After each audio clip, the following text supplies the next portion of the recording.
सिडकोनं पनवेल विभागातील कोपर गावातील पारंपरिक स्मशानभूमीवर तोडक कारवाईची टांगती तलवार आणली आहे।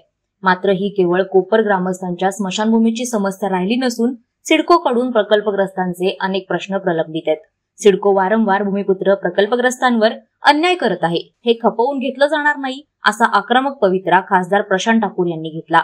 पनवेल तालुक्यातील कोपर येथील शेकडो वर्षांपूर्वीच्या पारंपरिक स्मशानभूमीवर सिडको तोडक कारवाई करणार असल्याचं समजताच या कारवाईला विरोध करण्यासाठी कोपरसह पंचक्रोशीतील ग्रामस्थ मोठ्या संख्येने एकवटले होते।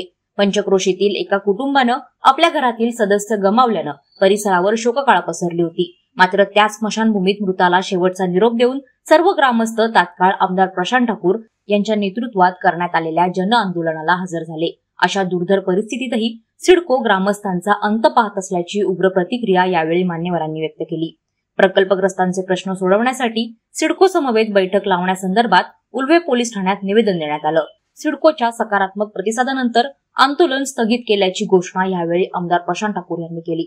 या आंदोलनाला माजी खासदार लोकनेते रामशेठ ठाकूर, पनवेलचे माजी नगराध्यक्ष जयम म्हात्रे यांच्यासह कोपर आणि पंचक्रोशीतील ग्रामस्थ आणि महिला वर्ग मोठ्या संख्येने उपस्थित होते।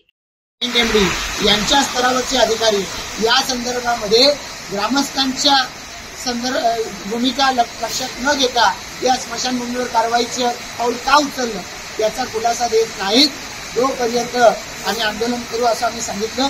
यावर आता सिडकोच्या अधिकाऱ्यांनी आम्हाला अशी बैठक आम्ही लवकरात लवकर आयोजित करू असं सांगितलेलं आहे। त्यामुळे आजचं आंदोलन आम्ही स्थगित केलेलं आहे।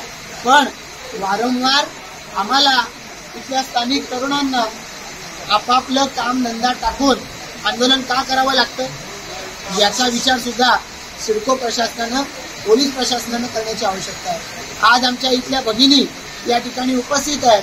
खरं तर आमच्या घरामध्ये एक मयत झालंय आणि या ठिकाणी ते घरातल्या व्यक्ती गमावण्याचं दुःख असून देखील या महिला इथे आपलं दुःख बाजूला ठेवून गावाच्या हितासाठी इथं समोर येऊन या ठिकाणी आंदोलनाच्या पवित्र्यात उभ्या राहिल्या।